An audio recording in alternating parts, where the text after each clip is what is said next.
नमस्कार पेंशनर्स मित्रों। आज इस सरकार की अंतिम कैबिनेट बैठक होने जा रही है, यानी 13 मार्च, जिसको कई लोग अनलकी भी मानते हैं। लेकिन इस बैठक में कई लोगों की अच्छी लक भी हो सकती है। क्या उसमें हम पेंशनर और कर्मचारी लोग भी शामिल होंगे, जिनके लिए कुछ अच्छी बातें सरकार सामने लाए? अब उम्मीदें तो रखना कोई बुरी बात नहीं है, लेकिन अभी तक सरकार ने जो इस चुनाव लड़ने का अपना तरीका प्रस्तुत किया है, वो बड़े लेवल का, बड़े कैनवास पे उन्होंने चित्र उकेरा है। उन्होंने CAA जो 2019 में ही पास हो चुका था दोनों सदनों से, उसे गजट नोटिफिकेशन 11 तारीख को किया, आचार संहिता के ठीक पहले। उसके अलावा अग्नि 5 मिसाइल जो मल्टीपल रेंज में एक साथ अलग अलग लक्ष्य को भेद सकती है और जिसकी क्षमता 5000 डिक्लेयर्ड है, लेकिन चाइना ने कहा कि इसकी रेंज 8000 किलोमीटर है, जबकि अगर गूगल को सर्च करें तो कई जगह इसकी रेंज 12000 किलोमीटर तक है। तो सरकार इस स्तर पर इस चुनाव के पहले प्रोजेक्शन कर रही है। किसानों का आंदोलन बीच में आ गया था आड़े, अभी भी खत्म नहीं हुआ है। उनकी मांगें बड़ी बड़ी थीं और उन मांगों में हवाला हम कर्मचारी और पेंशनरों का दिया गया था। इसलिए सरकार हम लोगों के लिए कोई बड़ी घोषणा नहीं कर पा रही है और करेगी भी नहीं। अगर करेगी तो साथ में किसानों के लिए कुछ लोक लुभावन वादे करने ही पड़ेंगे। लेकिन हम लोग, जो हमारी मांगें जायज़ हैं, जो फार्मूलेटेड चीज़ें वो तो मिलती हैं, उसमें किसी के बताने न बताने का कोई मतलब नहीं। और आप लोग सभी अनुभवी हैं, जो चतुर नेता होते हैं, चतुर यूनियनें होती हैं, जब उन्हें मालूम हो जाता है कि ये सरकार काम करने जा रही थी, उसकी मांग के पोस्टर चिपका दिए, उसके नाम पे धरना कर दिया, कहीं प्रदर्शन कर दिया या स्ट्राइक की घोषणा कर दी, बाद में तो वो होना ही होता, तो श्रेय लेने की होड़ प्रायः रहती है। अब कुछ लोगों ने हमको बहुत बढ़िया बढ़िया सुझाव दिए हैं। एक हमारे कोई मित्र हैं, हालांकि हम उनको अभी याद नहीं कर पा रहे हैं, हो सकता हमारे परिचित हों, राजीव पांडे। बार बार वो हमको, बहुत बड़े हमारे शुभचिंतक हैं, उसके लिए हम विशेष उनका आभार व्यक्त करते हैं। और उन्होंने हमें बोला कि देखिए जी, कर्मचारियों के लिए, पेंशनरों के लिए नहीं, उन्होंने कर्मचारियों की बात की कि उनके लिए ही बात करिए आप किसी पार्टी की बात क्यों करते हैं? और भाजपा तो कर्मचारी विरोधी है, इससे कुछ होने वाला नहीं है, इसकी बात मत करिए। तो देखिए, आपने जो हमें सलाह दी उसके लिए धन्यवाद, लेकिन हम आपको बता दें, हम कोई नुकसान फायदे के लिए काम नहीं करते हैं। हमें जो लग रहा है अपनी मर्जी से, अपनी सोच से, कि ये भाजपा अगर ना आई होती 2014 में, तो अब तक ये देश बर्बाद हो चुका होता, कंगाल हो गया होता है। अब आपको कितनी जानकारी है राजनीति की और अर्थशास्त्र की हमें नहीं मालूम, लेकिन हमें दोनों की एक सामान्य व्यक्ति जितनी तो समझ है। इस देश की ज़्यादातर बैंकें दिवालिया हो जाती, कोरोना काल में देश में लाशों का ढेर लग जाता और जाने क्या क्या हो जाता है। आज ये देश प्रगति के मामले में, यानी आर्थिक प्रगति के मामले में नंबर 1 है। इसकी GDP नंबर 1 पे है। देश 11वीं पायदान से 5वीं पायदान पे अर्थव्यवस्था में आ गया और बहुत जल्दी 2027 तक तीसरे नंबर पे आ जाएगा। यही नहीं, चाइना भी पीछे छूट जाएगा 30 तक ही। 30 तक भारत दूसरे नंबर की इकोनॉमी बनेगी। ये कमाल कब है? जब ईमानदार नेतृत्व है। लेकिन सरकार सरकारी कर्मचारियों से बनती है। सभी लोग अपने अपने गिरेबान में झांकें और ये मान लें कि वो जितनी तनख्वाह ले रहे थे या ले रहे हैं, क्या वाकई में ईमानदारी से, लगन से, तत्परता से उतना काम कर रहे हैं? अगर ऐसा कर लें तो ये देश कुलाचे भरने लगेगा। लेकिन नहीं साहब, उनके अधिकार तो चाहिए, लेकिन कर्तव्यों का पालन कौन करेगा? खैर, हमें आपकी सलाह सभी की आमंत्रित करते हैं, लेकिन जैसे कि हम कुछ भी बोलें आप सुनिए, लेकिन आप अपनी मर्जी के मालिक हैं। विशेषकर किसी राजनीतिक दल का समर्थन या वोट देना, हमें तो ये लगता है कि भारतीय जनता पार्टी का अगर ये शासनकाल ना आया होता तो इस देश का क्या हाल होता भगवान ही जाने। दुर्गति हो चुकी होती, प्रगति नहीं, दुर्गति। तो पांडे जी, आप कोई विशेष पॉइंट पे बात करें कि देखिए ये सरकार ने बहुत बड़ी गलती की, ब्लंडर किया, और इस सरकार ने यानी कांग्रेस सरकार ने ये काम कमाल का किया था। हमें कोई कांग्रेस की एक बड़ी उपलब्धि बता दें 47 से लेके अभी तक, जो कमाल की रही हो। और इस सरकार की विभिन्न क्षेत्रों में एक से बढ़कर एक उपलब्धियां हैं। एक तो देश का मान सम्मान बढ़ा, आज तिरंगे की पहचान पूरी दुनिया में है। हमारे नेतृत्व की, हमारे प्रधानमंत्री की पहचान पूरी दुनिया में है। भारतीय होना बाहर अब गर्व की बात माना जाता है। भारतीय मूल के लोग बहुत तरक्की कर रहे हैं। जिस देश ने इस देश पे राज किया था वहाँ का भी प्रधानमंत्री इसी मूल का है। क्यों है? क्योंकि भारत की साख बढ़ी है। खैर वो छोड़िए, तो जो हमारी मांगे हैं, हम केवल कटोरा लेके मांगने वाले लोग नहीं हैं। हमारी मांगे हम बात रख रहे हैं तरीके सलीके से, कानून के दायरे में। जो नहीं होंगे उन्हें कोर्ट कचहरी से लेंगे, लेकिन बहुत बढ़िया तरीका होता है निगोशिएशन से। नेशनल काउंसिल लेवल पर चर्चा करके बहुत सारे मामलों में परिणाम हासिल किया जा सकता है। तो उस नेतृत्व से अपील है, और हमारी कोशिश होगी, और आप सभी की कोशिश होना चाहिए कि जो नेतृत्व है नेशनल काउंसिल लेवल तक हमारा, और जो जनप्रतिनिधि हैं उन तक अप्रोच बनाएं, और हमारी जो जायज मांगे हैं, क्यों पेंशनरों को लोगों ने तो ऐसे ही छोड़ दिया जैसे आजकल नहीं, किसानों ने, जो कि अन्नदाता हैं, जिनकी महानता का ठप्पा लगा हुआ है। ये कई समस्याओं के कारक हैं, वो कोई नहीं कहेगा, सरकार भी नहीं कहेगी, डरते हैं। आप ये समझो, जो आज रोड पे चलते चलते अचानक कोई पशु सामने आ जाता, जो आवारा पशु कहलाते हैं, छुट्टा पशु कहलाते हैं, ये किसने छोड़ी? ये जंगल से तो नहीं आ गए। किसानों को उनकी उपयोगिता जब नहीं लगी तो उन्होंने छोड़ दिया। गाय दूध देने वाली नहीं तो छोड़ दिया। कई लोग तो गाय को शाम को दूह लेते हैं और फिर छोड़ देते हैं, कचरा खाती है। कौन जिम्मेदार है इसका? और सरकार क्या क्या करे? सरकार जो कर रही, लेकिन जो अमला है, सरकारी अमला, सरकारी कर्मचारी, वो जब तक ईमानदारी और तत्परता के साथ काम नहीं करेंगे, केवल मांग और मांग।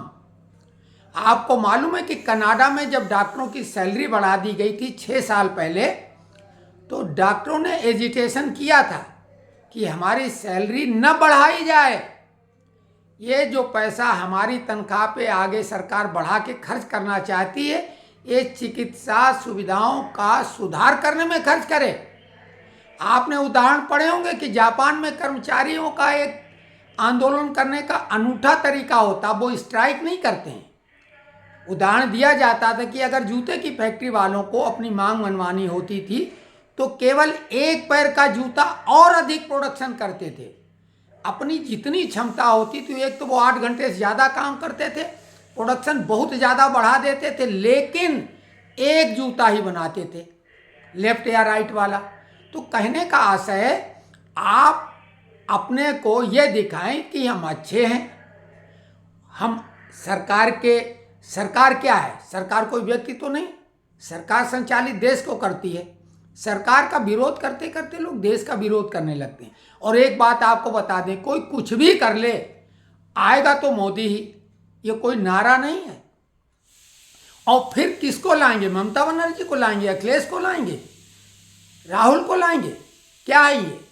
कौन सा व्यक्ति ऐसा है या कौन सा ऐसा दल है? उनका जरा पिछला इतिहास खंगाल लो। तो कुल मिला के भैया जो हमको सलाह देते हैं, बिल्कुल हमने आपकी सलाह सुन ली, लेकिन हमारी भी सलाह वही लोग माने जिसके लिए अनुकूल हो। हमने बार बार ये बात कही है कि अगर हमारा कोई पेंशनर्स मित्र किसी दूसरे दल से चुनाव लड़े और हमें बुलाए तो हम उसका आके प्रचार करेंगे व्यक्तिगत एक अपने भाई के नाते। लेकिन हम भाजपा वाले हैं ये मान लो, लेकिन हमने कोई सदस्यता नहीं ली। हमारे ऊपर भाजपा का कोई नियम कानून पार्टी का लागू नहीं होता, क्योंकि हमने सदस्यता ही नहीं ली। हम कभी भाजपा के कार्यालय में आज तक नहीं गए। हमारी जिन मंत्रियों से और मुख्यमंत्रियों से मुलाकात हुई किसी काम को लेके कहीं बाहर हुई, हमारे घर में तो आने का सवाल ही नहीं। एक साधारण आदमी, हम उनके बंगले पर भी नहीं गए, लेकिन हमारी मुलाकात अनेक बड़े मंत्री और मुख्यमंत्रियों से एक नहीं अनेकों से हो चुकी है और चर्चाएं की हैं। और हम ये बोलते हैं कि अगर कोई ऐसा मुद्दा कमेंट्स बॉक्स में दो ना, हम उसके बारे में आपको सुझाव देंगे, सजेशन देंगे, कुछ न कुछ निराकरण बताएंगे।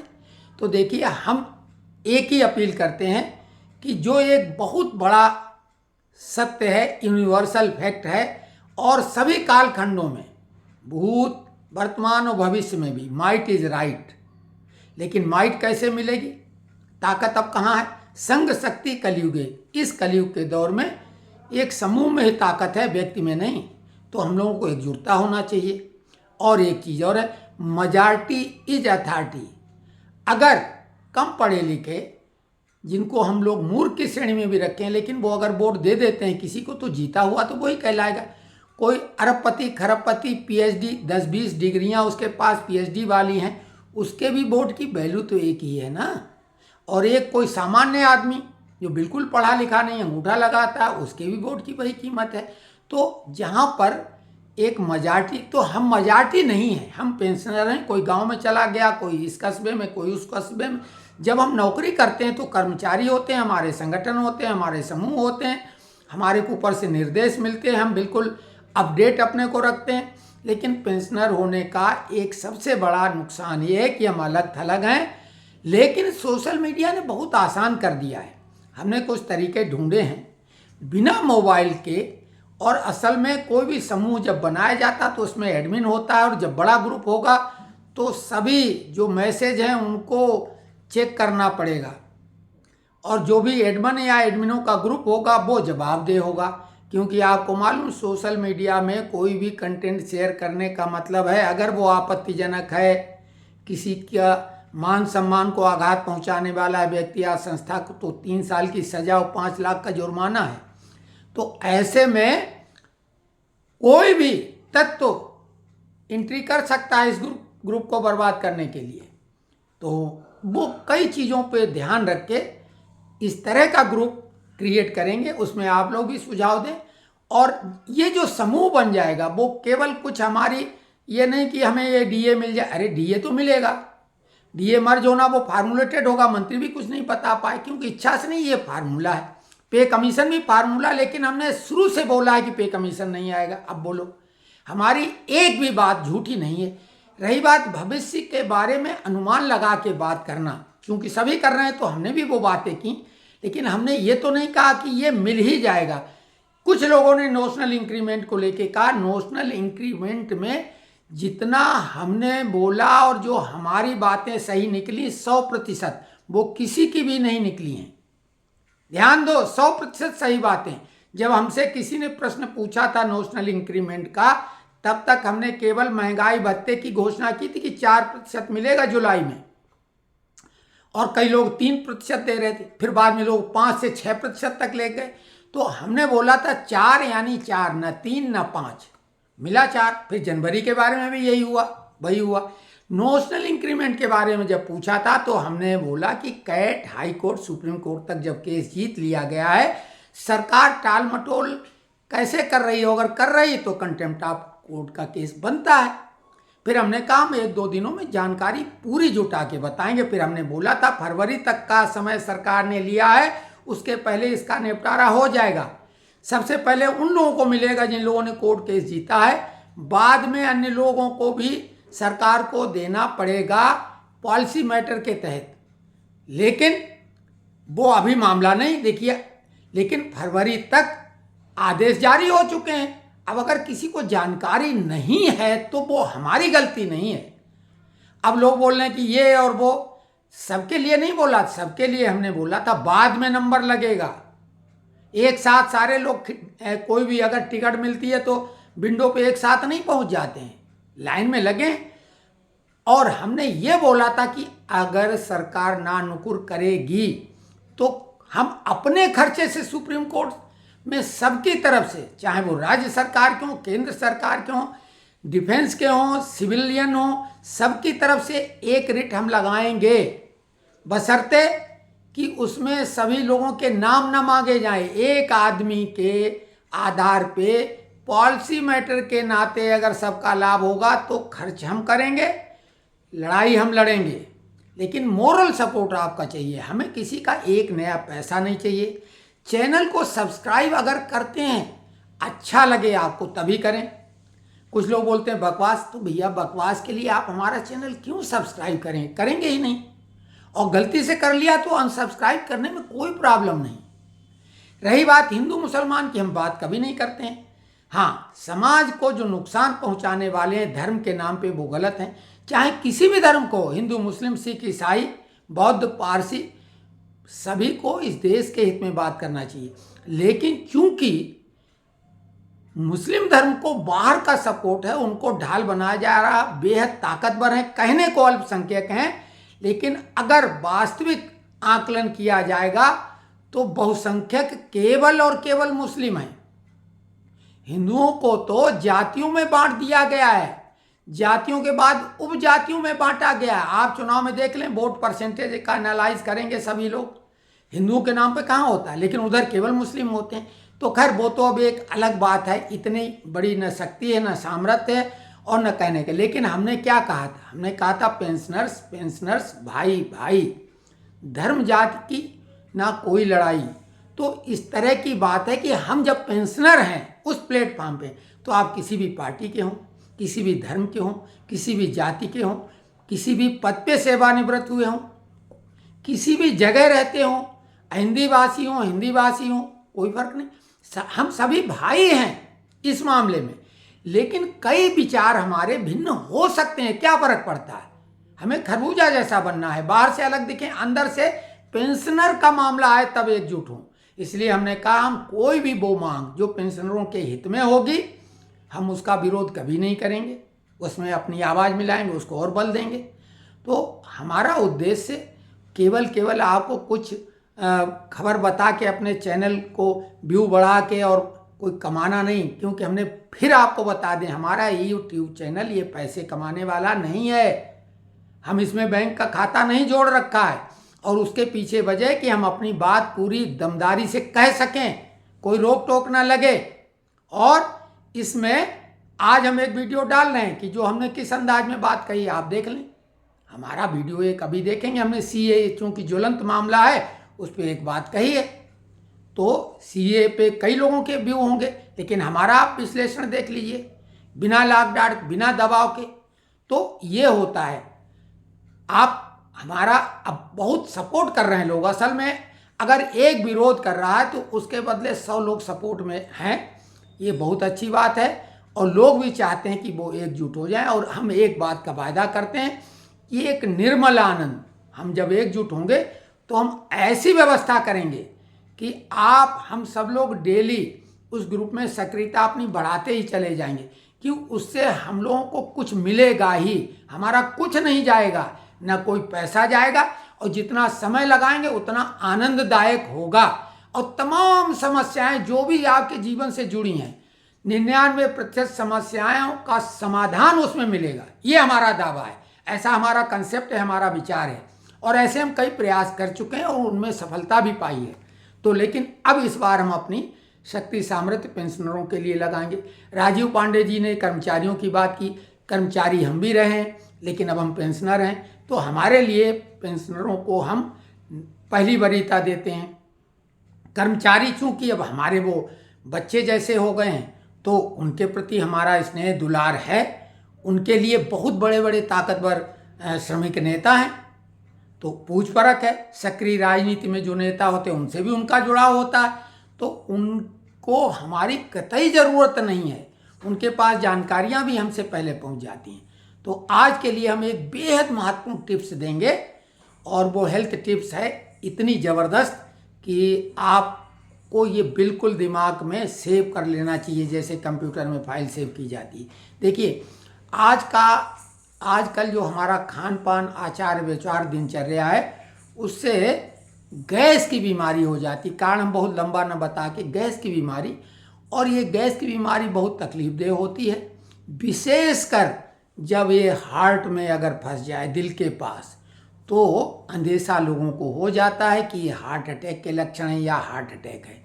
और ऐसे में जब कहीं डॉक्टर के पास पहुंचते हैं तो अधिकांश डॉक्टर तो धंधेबाज हैं, वो उसको और बढ़ा चढ़ा के डरा के वो अपना भयादोहन करेंगे आपके धन का। तो देखिए गैस का दर्द जो है उसका बहुत आसान तरीका बता रहे हैं, जो आजमाया हुआ है, 99.99% कारगर है और बेहद सरल है। अपने घर में खाने वाला सोडा, अच्छा बिल्कुल हो खाने वाला सोडा रखिए और नींबू रखिए। खाने वाला सोडा, नींबू।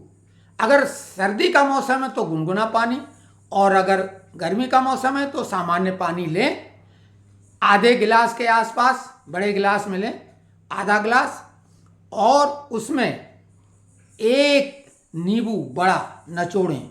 अगर छोटे हैं तो 2-3 नींबू नचोड़ लें, और 1 चम्मच सोडा, खाने वाला सोडा उसमें डालें। जैसे डालेंगे झाग उठेगी, और उसमें टाइम बर्बाद न करें, तुरंत उसको पी जाएं। उसको पिएंगे, उसके बाद आपको डकारें आएंगी और आपको रिलीफ मिल जाएगी। और दिनचर्या में ये करें कि तले भुने चीज़ें ना खाएं, रात को दही भी ना खाएं। क्या चीज़ें ये वर्जना है, क्या खाएं क्या न खाएं बेहतर जानते हैं। तो गैस जिनसे बनती है वो आपको मालूम, हर एक की प्रकृति अलग अलग होती है, उससे बचे। तली भुनी चीज़ें कम से कम खाएं, फल फ्रूट ज़्यादा खाएं। सलाद बहुत अच्छा है, लेकिन सलाद काट के ताज़ा खाना चाहिए, रखा हुआ सलाद बिल्कुल नहीं खाना चाहिए, खतरनाक हो जाता है। वो कभी बाद में बताएंगे क्यों कैसे। लेकिन एक ये तरीका है, लेकिन हार्ट में अगर दिक्कत है उसके बाद भी नहीं ठीक हुआ तो हमने आपको एक तरीका बताया था कि आप छींकें, कागज़ की एक वो बना के नाक में डालें, या और कोई तरीका मालूम हो, 8-10 छींकने के बाद अगर हार्ट अटैक वाला भी दर्द होगा वो भी ठीक हो जाएगा। गैस फंसी है तो उसमें भी रिलीफ मिल जाएगी। लेकिन ये सोडा नींबू वाला कारगर बेहद फार्मूला है, इसको आजमाएं। अजवाइन का पानी, ये पानी, वो सब कहीं नहीं इसके मुकाबले में। ये नंबर 1 है तो बहुत तरीके, लेकिन ये श्रेष्ठतम तरीका। कोई साइड इफेक्ट नहीं, कोई बुरा प्रभाव नहीं, बिल्कुल न डरें उस खाने वाले सोडे से, क्योंकि शरीर के अंदर बहुत एसिड होता है, ये कुछ नहीं करेगा।